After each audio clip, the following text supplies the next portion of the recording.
শুভ দুপুর বন্ধুরা। আজকে দেখো মায়ের রান্না নিয়ে আবারও চলে আসলাম। মা বলেছিল তরকারিগুলো নামাতে, এখানে বড় কই মাছ ভেজে লাউ দিয়ে ধনেপাতা দিয়ে এরকম ঝোল করে নামাবো। দেখো তরকারিটা কত সুন্দর করে রান্না করেছে মা।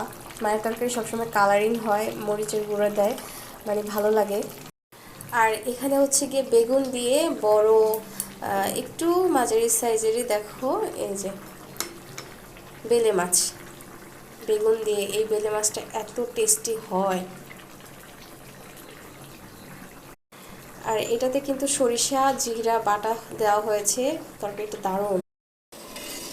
আর এখানে কালকের মতো আজকেও লাউ দিয়ে ডাল, কালকেরটা একটু বেশি ঘন ছিল বলেছিলাম আর একটু পাতলা করতে। দেখো কি সুন্দর ডালটা, আমাদের পেঁয়াজ রসুন ছাড়া এই তরকারি এত চমৎকার হয় খেতে। তোমরা জাস্ট একবার ট্রাই করে দেখো। আমরা সবসময় পেঁয়াজ রসুন খাই না তরকারির মধ্যে। আর এই যে আমার মেয়ের জন্য একটা আস্ত মাছ ভাজি করা, তারপরে আবার যেন পরে যদি খায় তার জন্য এই যে ডিম ভাজি করেও রেখে দিই। আর এই যে আজকেও দুধটা গরম করে রাখা হয়েছে। প্রতিদিনই দুধ আমাদের রোজ করা হয়, দিয়ে যায়। তো এর উপরে যে শটটা আমি কিন্তু রেখে দিই। আমার প্রায় কৌটার অর্ধেক কৌটা হয়ে গেছে। আমি ঘি বানাবো, সেটা রেসিপিও তোমাদের সাথে শেয়ার করবো যে শর্ট দিয়ে কীভাবে ঘি বানাতে হয়, ঠিক।